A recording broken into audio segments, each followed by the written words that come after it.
Hey guys, welcome back to another episode. And this one we're going to be doing a cleaver shaped epoxy deep river pour cutting board. And what I'm doing here is I'm cutting out the outline. What I did is I went into Photoshop and I kind of played with some designs, made an outline, printed that out, and I figured that would be the cleanest way possible to get a nice outline shape. You could always freehand this on paper, but I like to do lots of different iterations, and so if I do it digitally, I can copy and paste and kind of transform things very easily to kind of just let the creativity flow. So basically I have a this is kind of like an artistic cutting knife, but you could probably get away with a one of those slim box cutters. Might be a good blade to use. Probably not so much a regular like a probably not like a carpenter's box cutter, but something a little more delicate. So what I'm doing here is I planned on the handle and most of the cleaver blade to be like an epoxy red, deep crimson red color, so kind of, I guess, symbolizing blood. This is going to be a gift, so while it may not be for everyone, I know the individual who's going to get this will like that. So and it's kind of cool to just play around with different themes and different designs. So as you can see here, this one doesn't get the crimson red. This one's actually going to get a more like a white marble kind of look with silver and black veins. But this is a piece of dark walnut, and you'll see I'll cut the ambrosia maple, which is kind of like a light medium kind of brown color, like a natural wood color, and I use that one for the cleaver. So just kind of cleaning up the edges with a file. Also, I do some sanding as well with some rough grit sandpaper. So this is a board here that I have shipping tape on, and that helps the epoxy not to stick to that when you make your forms. And as you can see, I just traced the first one out on the ambrosia maple, and that made it easy to go ahead and cut that one out. So you'll need to cut some you need to drill some holes if you have some intricate cuts, and if I had used a scroll saw blade, it might have cut it a little bit. It might have been able to cut the tight radiuses a little better, but this one is kind of a thick, just general jigsaw blade. And plus this ambrosia maple is really hardwood, so you can see when I get done with this, it kind of just smokes around the corners. And it could be that the blade isn't brand new, but also the maple is just really tough wood, so it's just likely to be a little bit harder on your tools anyways.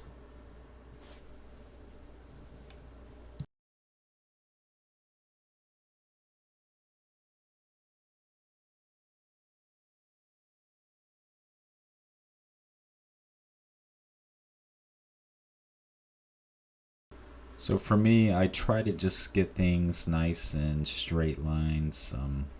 If it's a curving, flowing line, I just try to make sure I capture that curve. It doesn't have to be perfect. A lot of imperfections you can sand out. I'm just using a little hand sander here for the tight grooves, and for the ones I can get to with the belt sander, I just use the belt sander because that's going to be the quickest and the easiest. So this is rough grit. This is probably 80 or 100 grit. I think this is 100 grit here. And I'm just kind of penciling on a line. I want to put a kind of like a bevel to it, so that way if you get any kind of transparency with the epoxy, sometimes you can get another layer of depth to your work. So I like to do this on a lot of the river boards because if you do have that transparency, it will kind of look like the river embankment kind of sloping down. But obviously if you do a thick opaque, I guess the thickness isn't a big deal, but if it's very opaque, then it probably doesn't serve you that well to do it. You could just easily rough up the surface, and that way you'd have a good adhesion with your epoxy.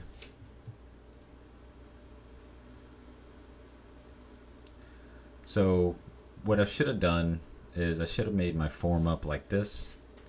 The only thing, I have a hard time with wasting that much of that deep pour epoxy just because it is expensive. So if you could make your form as efficient as possible, you would save, you might save a couple bucks, maybe $5 per pour, and maybe more if you're really wasteful. So I was going to do this, that trash bag technique. I've seen somebody do that, and I decided that wasn't going to work because of the wrinkles underneath.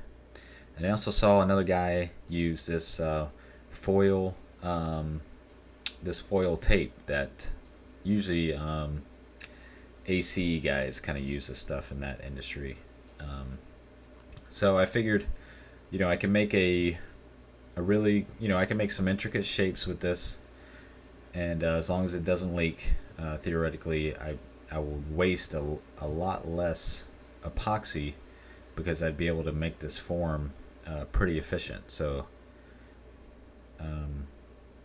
basically I did that, and I watched a video of a guy doing that, and I think he thought that the foil tape was going to peel right off, but I wasn't that naive to think that the foil was going to peel off. I knew it was going to get sanded off or jigsawed off or planed off,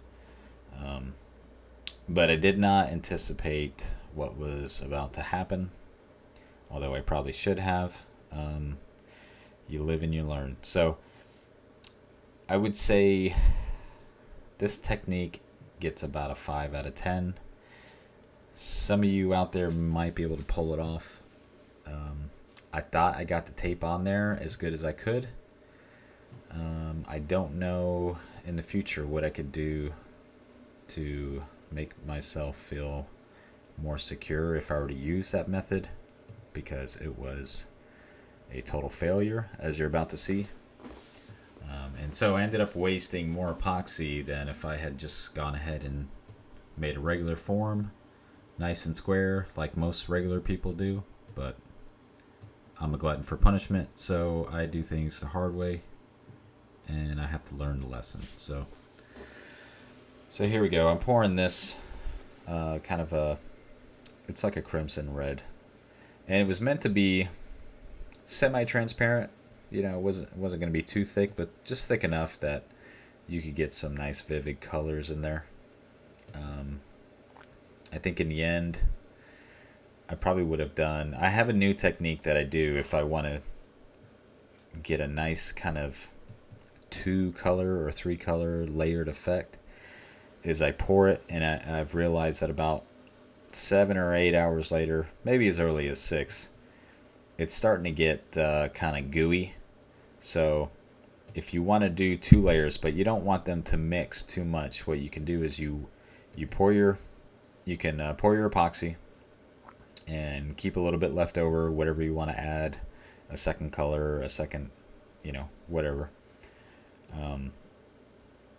Like let's say for this one, I could have done a very transparent red, and then I could have mixed up a batch of very opaque red, and I could have waited 6 hours, poured that in, did a light swirl of the popsicle stick like I'm doing now, and that would give me a very cool effect. And because it's starting to set up, but it's not completely set up, it would not mix completely and kind of hold its shape, hold the path of the popsicle stick. But as you can see here, I do give it a swirl, and it does hold the swirls pretty well. But that's just something that I've been working on as I'm doing this. I'm always thinking, what else can I do with this? How else can I change the process or make it better, or just get a different effect? So here pretty soon things are about to go real bad. And the thing with this epoxy is because it's a deep pour, it does take quite a few hours to set up. Like I said, I think between 6 and 8 hours, it's starting to get tacky, so it's not even hard, and it's really not even, you can't even knock on it like wood hard until about 3.5 4 days after you pour it. So what'll happen is if it's starting to leak, you'll just see a slight puddle somewhere next to your piece, and you'll say, oh crap, we got a leak, and let's try and plug that up. And you can throw paper towels at it, you can throw some silicone at it, you can throw everything you can at it, and if you're lucky, you get it to stop. But in this case here, I tried adding more foil tape, I tried adding silicone, and because the resin has already made things kind of slippery, it's hard to build a dam. It's hard to plug up that leak because everywhere you try to plug it up, it's already wet with epoxy. So it just doesn't really work out. So as you can see here, I've got paper towels. I've got, and this is hard here. This is like several days later. You can knock on this hard. So I did everything I could. It was leaking all out by the handle. All that, you see all that silicone there. I tried to plug it up, smash it into the corner. I did everything I could, and then it finally looked like it wasn't leaking anymore.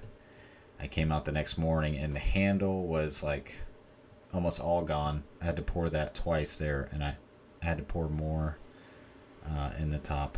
There's some coasters and stuff that my girlfriend was working on.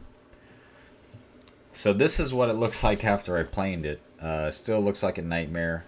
Maybe to the untrained eye, you would think there's no way this can be nice, but it's still fixable. Everything is there that I need to be there. It's just a matter of refining the shape and sanding and polishing, and there's nothing that ruins this right off the bat. So what I do now is I can get a better tracement of this shape onto there, and that way I kind of stay true to the original game plan. So you just kind of jigsaw this out and move on to the sanding, and all is well.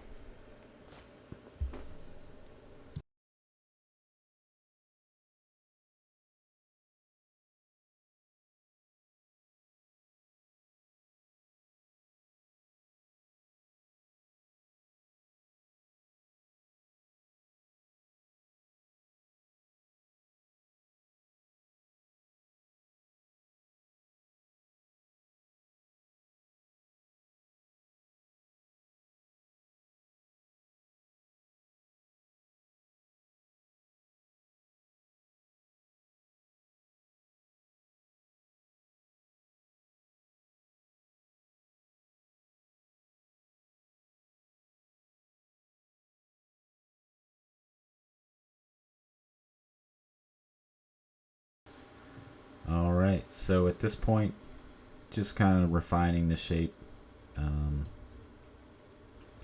Basically, things are what they need to be at this point. Just kind of getting off the burrs, cleaning up the edges, and time to put in the work. Got some 60 or 80 grit sandpaper on this belt sander, and basically you're just trying to get this flat. So you'll notice when I use the planer kind of leaves grooves, and sometimes you'll get some tear outs.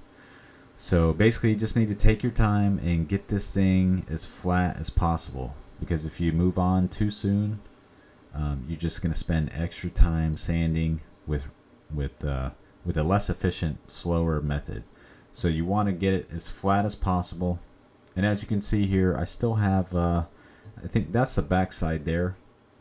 So it's meant to the other side's meant to be the finished side. So I'm not too concerned with that. That's fine for the back. As long as one side, or the show side, is nice and clean, then that's what we want. So at this point here, I've moved on. I've got some wet dry sandpaper, and sometimes I like to use the alcohol to kind of, I guess I use it as a wet sand, and I'm not sure if that's the right way to go, but it's a way to get it wet, and the alcohol evaporates pretty quickly, so I don't have to worry about it staying wet. And so basically you just work your way up through all the grits. So I worked my way from 80 to 80 grit to 120, 220, 320, 400, 500 or 600, 800, 1000, and I believe all the way to 1200 on this one. And then I've got a blue pad that's a little bit rougher, and I have this fine finishing pad that does the polish on it. So it does a pretty good job. I'm just using the vitamin E mineral oil for cutting boards, and then for the finish I just use the it's like a beeswax finish, and I just polish it. As you can see here, I had a couple spots. I think there was a couple marks left from the grit of the belt sander, so I kind of had to go all the way back, start with some rough grit, and kind of refine things. So you really want to keep an eye on any marks or any marks from any grit that you do, because you want to get those out before you move on to the next. Otherwise you just won't get them out with the finer grits, and you'll just be working hard. Okay guys, so here is the finish. I would have got some better pictures, but the gift kind of ran off prematurely. So thanks for watching. If you want to support me on Patreon, the link is down below. Please hit the subscribe button and comment and like the video, please. It helps the algorithm. And we'll see you soon. Thanks for watching.